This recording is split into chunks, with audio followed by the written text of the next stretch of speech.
Boa noite, companheiras e companheiros. É lamentável que exista gente nesse planeta que se preocupa simplesmente com aquilo que não deveria se preocupar. Certamente ao fundo, vocês estão vendo ao lado daquele relógio, não é? A falta de dois azulejos, que por incompetência, eu já falei isso aqui em vídeo anterior, que por incompetência do azulejeiro, não é? Por tratar a argamassa como sendo uma coisa simplesmente uma cola que jamais sairá, não, mas você tem que saber trabalhar com ela, não é bem assim. Ela tem que ter um ponto, né? Geralmente um ponto mais tipo gelatinoso, para que possa aderir o azulejo à parede, a craseado, não é? Então, esse cidadão, ele não fez o processo devido. E aqueles dois azulejos ali, onde ele justamente executou essa obra, eles simplesmente estavam muito soltos. E eu aproveitei e tirei. E como isso aí não é uma coisa de grande prioridade, eu tenho outras prioridades, eu ainda não fiz, mas vou fazer. E assim que eu fizer, vocês vão ver em vídeos posteriores que isso vai estar devidamente colocado. Eu tenho até os azulejos, que eles não foram quebrados, então eu vou colocar. Mas vamos ao que interessa. No governo do bandido Mandrião Fujão, que está preso, né, 27 anos e 2 meses de cárcere, ele tornou o Banco Central do Brasil independente, o que foi a mais profunda estupidez. Por que ele fez isso? Ele fez isso tentando alavancar, não é, a sua roubalheira, a sua canalhada política, que na verdade de político ele não foi nada, ele simplesmente é um Zé. Bem, ia falar uma palavra feia, mas vou me ater aqui ao tema, não é? Ele simplesmente foi manipulado pelo grande capital, pelos Faria Lima, pelos grandes banqueiros e tornou o Banco Central do Brasil independente, possibilitando, naquela ocasião, não é? Através da Lei 179 de 2021, né, que o senhor Roberto Campos Neto, neto do velho Campos Neto, né, totalmente favorável à ditadura militar de 64, ao golpe de Estado. Então, tornou a que aquele elemento, Roberto Campos Neto, pudesse ficar de quatro para os grandes banqueiros e o grande capital. Pois bem, Lula, ainda na gestão daquele elemento do Campos Neto, né, Lula falou várias vezes, chegou a ficar até mesmo certa vez histérico, não é? Em relação à taxa de juros, a taxa Selic, né, que já chegava a 15%. Pois bem, a taxa ela baixou um pouco.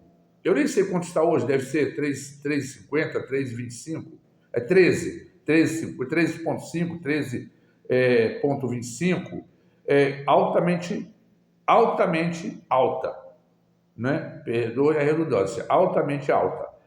Por quê? Porque isso aí nem agiota, isso aí foi falado também hoje, né, no portal do Marco Antônio Villa, não é? No comentário dele, e que eu estou totalmente de acordo. Muitas vezes discordo dele e manifesto a minha discordância, muitas vezes falada e muitas vezes escrita diretamente a ele, não é? E como um bom cidadão, sempre se reportou as minhas notas, não é, como um fator, não é, de agregação ao seu comentário, sendo eu um simples cidadão. Eu não tenho nenhuma faculdade de economia, nem de administração, mas essa taxa de juro é uma taxa que nem os agiotas cobram. Então, como é que você pode querer que o Brasil se desenvolva, né, de uma forma como deveria se desenvolver, se 46% de todo o produto interno bruto é destinado ao pagamento e amortização dessa dívida monstruosa, não é? Porque hoje em dia é mais fácil, se você tem 3, 4, 5 milhões de reais e você vai pensar em abrir um negócio, uma empresa, não é? Com os encargos sociais, com o pagamento de funcionários e isso e aquilo outro, não é? Podendo não dar certo, é muito mais favorável que você faça o seguinte: compre títulos do Tesouro Nacional e todo mês você terá, não é, uma quantia, né, de certa relevância na sua conta, sem ter prejuízo nenhum. Então, os grandes investidores, não é, os grandes industriais, o que eles estão preferindo fazer? Preferindo fazer isso, porque eu falei aqui de 2, 3, 5 milhões de reais. Agora vamos falar de 1 bilhão. 1 bilhão de reais. Quanto renderia a esse industrial, a esse Faria Lima, que investiria na compra de títulos do Tesouro Nacional? Quanto investiria? Então, 13,25% sobre 1 bilhão, vocês calculam. Seria, isso aí daria a esse industrial uma condição muito mais favorável do que ele estivesse tendo que desempenhar a sua função que veio sendo desempenhada por seus ancestrais, pelos bisavós, tataravós e avós e tudo. Então, hoje ele já não faz mais isso, prejudicando ao bom andamento da administração pública. Isso é simplesmente absurdo. Agora, o que eu não posso entender inclusive o professor Marco Antônio Villa comentou sobre isso, mas não falou que no governo passado Lula, né, foi categoricamente contra, né, e brigou várias vezes por essa taxa bastante elevada, né, chegando a 15%. Então, hoje em dia, eu acredito que mesmo estando já numa posição de pré-campanha, esse ponto deveria ser um ponto bastante salientado. Atingiria quem? A toda essa massa de gente do capital, não é? Que quer se beneficiar, não é? dos juros exorbitantes que o Brasil vai pagar, não é? Em detrimento da má situação do povo brasileiro, de colocar o povo brasileiro, né, o pobre, a classe média, em situação mais deprimente do que já está. Tem melhorado, não se nega isso, tem melhorado bastante e bastante. Agora, poderia se melhorar muito mais. Agora, por que agora, no governo, na presidência do senhor Galípolo, que é o presidente do Banco Central, e mais os seus 10 diretores, por que não se resolve isso? Por que não retroagem, não é? E passem a ver, né, que essa taxa, o Banco Central, que é um órgão do governo, e eu não sei por que a expressão independente, se ele é um órgão do governo, tem que ser regido pelo governo. Pode ser sua presidência, como tem o presidente do Banco do Brasil, o da Caixa Econômica também, que são órgãos governamentais, se bem que o Banco do Brasil também tem capital, é de capital aberto. Então, se os dois outros bancos têm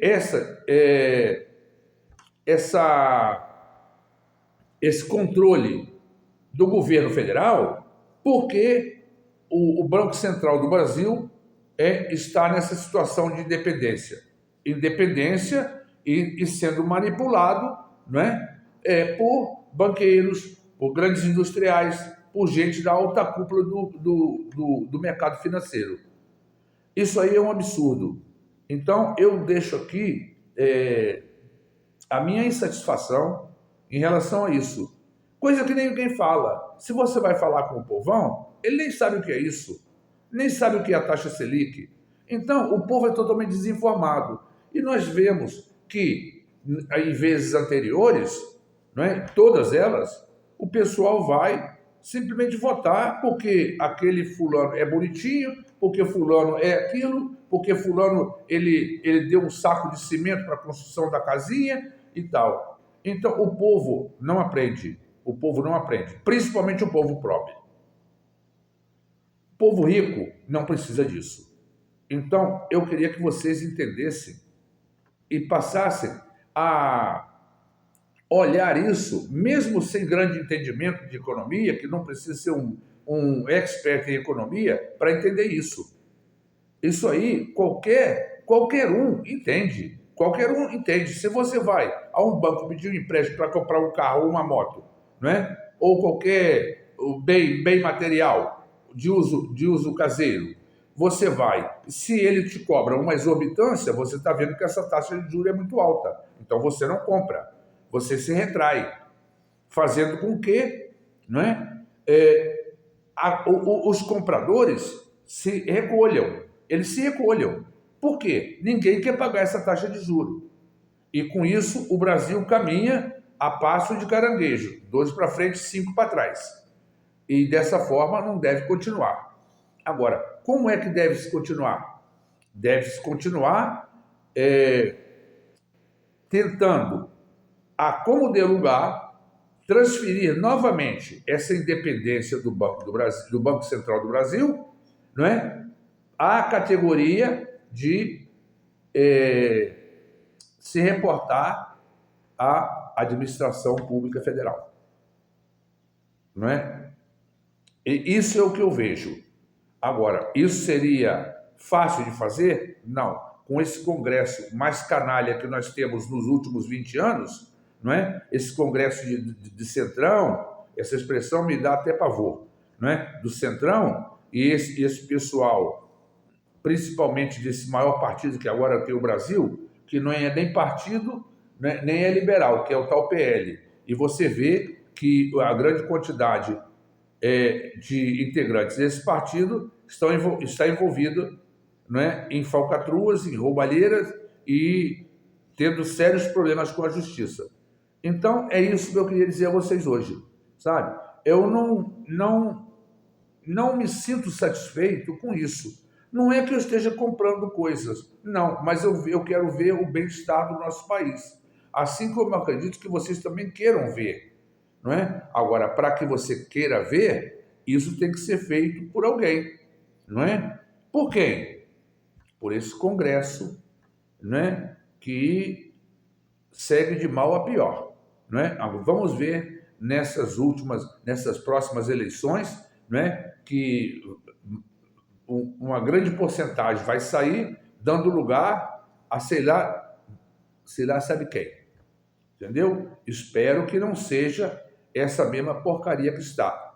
Porcaria não me refiro a todos, mas a grande maioria. Então é isso que eu queria dizer a vocês hoje. Muito obrigado, boa noite e até a próxima.